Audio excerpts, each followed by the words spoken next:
Hi, I'm Jill Lipski Cain, and I'm a managing consultant with the Improve Group.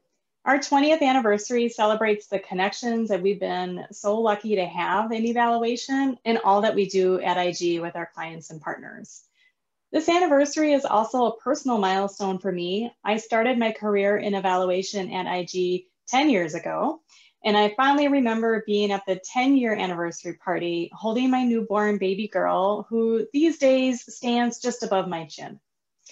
We've all grown through these connections and our roots have strengthened.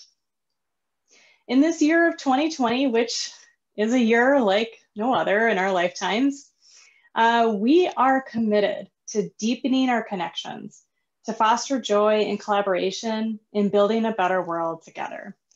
We stand with our communities, striving for racial justice, to end the disparities that COVID-19 has further exacerbated, and in building capacity to improve and reimagine.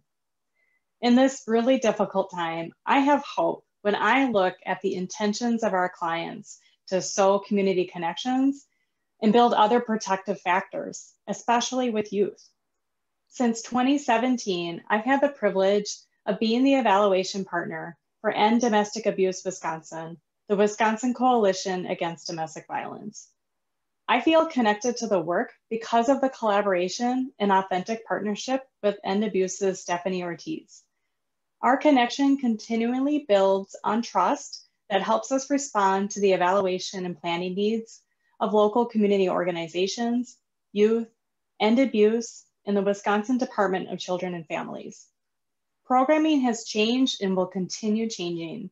Thus, our approach and tools adapt with that change. I'm honored to interview Stephanie, an awesome colleague. Stephanie, please introduce yourself. Thanks, Jill, and hello, everyone. I'm Stephanie Ortiz. I use she, her gender pronouns, and I'm the Director of Prevention and Outreach at End Domestic Abuse Wisconsin. For advocates, survivors, and allies, End Abuse is the only statewide coalition led by social policy advocates, attorneys, and experts working to support, connect, equip, and lead organizations for social change to end domestic abuse, because we truly believe everyone deserves dignity and safety. Our work to end domestic violence is multifaceted. Since 1978, our coalition has grown and expanded in how we've been able to serve survivors and advocates around Wisconsin. Our support of survivors and direct service agencies remains constant, even as our initiatives evolve to include engaging youth in preventing violence before it ever begins. As we center survivors and youth in our work against domestic abuse, we are committed to taking an intersectional approach and fully recognize our role in the movement to end violence in all its forms. Thanks, Jill. Happy to be here. Great, thanks, Stephanie. So my first question is, what calls you to your role at End Abuse and inspires you about the work that you're doing? When I joined the team at End Abuse in 2016, I was told that the statewide Domestic Violence Prevention Initiative, which is the primary project I currently manage, was brand new. And so I had no predecessor, and this was definitely what called me into my role, as I saw it as an opportunity to be challenged and get creative and innovative with how we approach the work. In my previous role following college, I worked for 4 years as a rape prevention educator, coordinating, facilitating programming for Native youth in the community I grew up. This experience, working directly with youth, really allowed me to gain a deep understanding of how comprehensive prevention initiatives have to be in order for them to have the impact we envision. So now, for the past 4 years, I've had the huge privileges of being part of this exciting work that includes providing training and funding to programs throughout Wisconsin that are engaging youth in anti-violence work, coordinating an annual teen summit and statewide teen council, and managing a statewide campaign called Dare to Know, which is all about engaging teen ambassadors and promoting healing and healthy relationships. As an evaluator, what draws you and excites you about the work you're doing with End Abuse, Jill? Great question. I'm really drawn to the work with End Abuse because prior to becoming an evaluator, like you, I worked in prevention education. And I worked on the University of Minnesota campus, and I would present to students, staff, and faculty on the root causes and everyday solutions that we each really can do.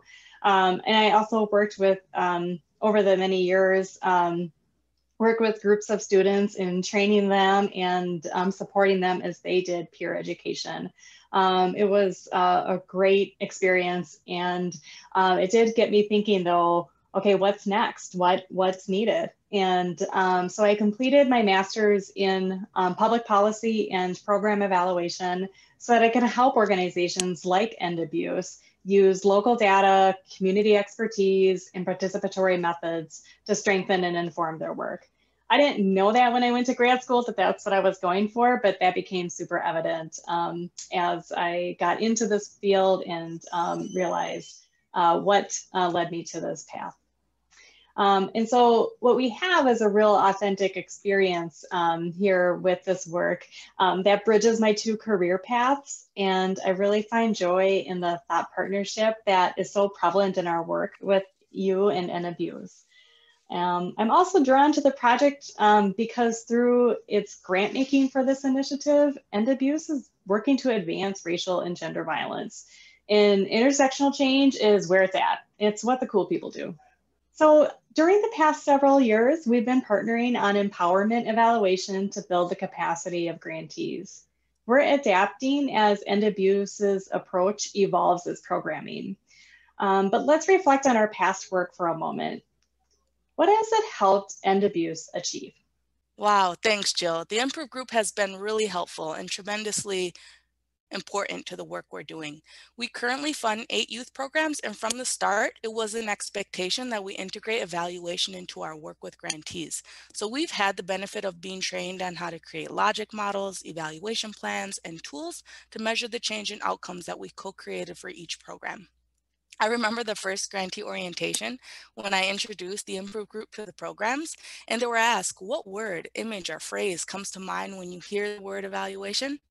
Responses included mostly negative things like oppressive, all about data and numbers and being tested. And then at the end of year 1, their responses to the same question shifted to things like helpful, empowered, learned a lot, and important. The perception shift like this is definitely an achievement, as it allowed our grant programs to really open up about the ways in which they needed support. And this sense of trust is critical, and we've noticed it provides space to be flexible and adaptable to their evolving needs as programs. Stephanie, how about you and I talk about the changes that we made in 2020? We started off the year with a nice, fresh plan of what we're going to do. And then, of course, obviously the pandemic and everything else really came into fruition around our plans.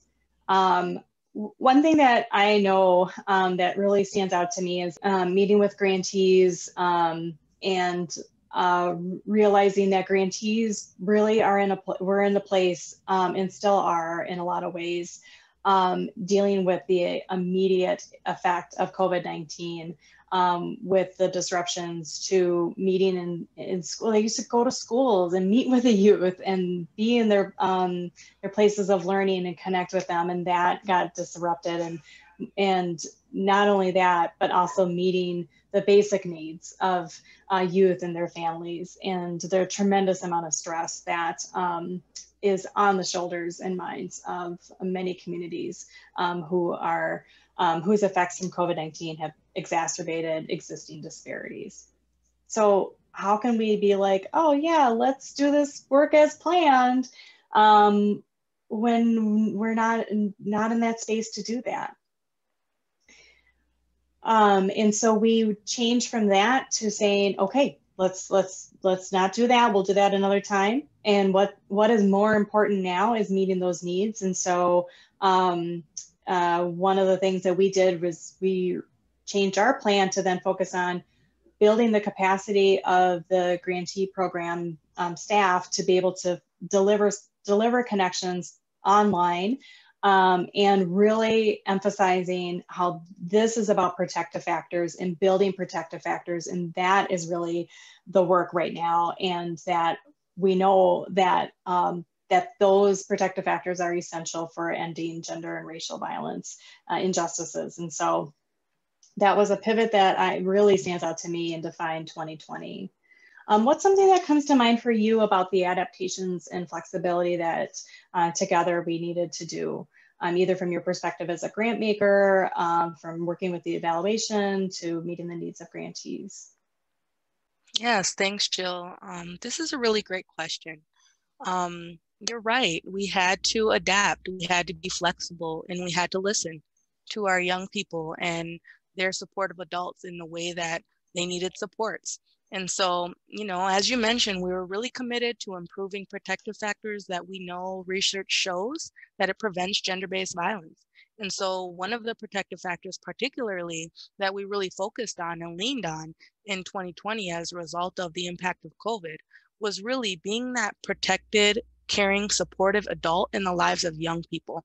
And so we know at the key relationship level on the social ecological model that having a supportive, caring adult in your life literally saves lives. And so that was the protective factor that we wanted to zero in on and really affirm to our grant programs that although we aren't creating a pie guide this year, you are saving lives by improving the way in which you are showing up for your young people in this extreme year of crisis and trauma. And so loss and grief and so much has been happening in the lives of our young people this year. And having our adults or our prevention coordinators, our prevention educators that were leading these local programs, letting them know and affirming to them that literally being a supportive and caring adult is prevention work and it is saving lives. So that was the protective factor that we really wanted to focus on for 2020. And some of the prevention educators, it took time for them to really truly see that meeting the basic needs of the young people this year still truly is primary prevention work. So that that awareness for our programs and working with them was certainly something that I think was critical, and our flexibility with listening to their needs and just adjusting our approach, I think was certainly something that I valued in our partnership in the way that we went about the work in 2020. So Stephanie, can you tell us about the pivot that End Abuse is making in its grant program? Sure. So as I mentioned, we continue to create spaces where our folks are able to share input on their vision for where the work should head. For the first few years, we really focused on building up the capacity of local programs themselves. It was an opportunity for them to build authentic relationships with their youth in ways in which work best for them locally. Now the time has come where we've really voiced an interest in beginning to mobilize these youth and making a statewide impact. So the work ahead will include building up a statewide network of youth leaders who are committed to advancing gender and racial justice work in Wisconsin. We anticipate the ability to increase participation and improve engagement as a result of this pivot. And it will also allow us the opportunity to compensate youth leaders involved in this work, an important value of ours that we've had from the start. Thanks, Stephanie. I'm really excited for the pivot that End Abuse is making and to be a part of it. I already have my thoughts really coming together here on what the plan will look like. And I can't wait to get started. So as we look forward to this pivot, what do you hope to achieve in the partnership with the Improve Group? So I know we're not the only statewide coalition doing prevention work like this. So my hope is that we create some evaluation tools and approaches that inspire others to be innovative and creative in the way that they carry out prevention work. I truly believe that one of our greatest challenges as human beings is reckoning with how we as individuals participate in upholding the very systems that seek to destroy us. I also believe in the inherent goodness in people and their potential to evolve when given the right resources and networks of support.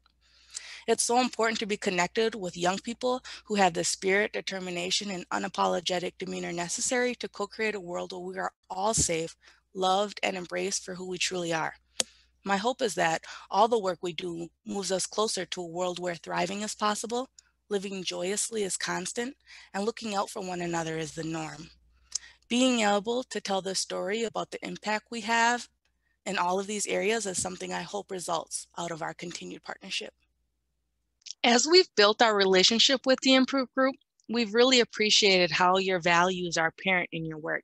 Can you speak more to how you apply your values towards your work, Jill? Yeah, thank you. This work connects with all IG's values, particularly the value of collaboration and inclusiveness.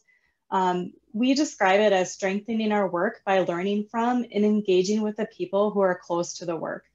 Because of connection with Stephanie and the grantee organizations throughout Wisconsin, I've learned about the power of community and the safety net it provides youth and families whom are minoritized by systemic racism and heterosexism. I've seen this more clearly in 2020 as grantees navigated COVID-19's disruption to in-person youth programming.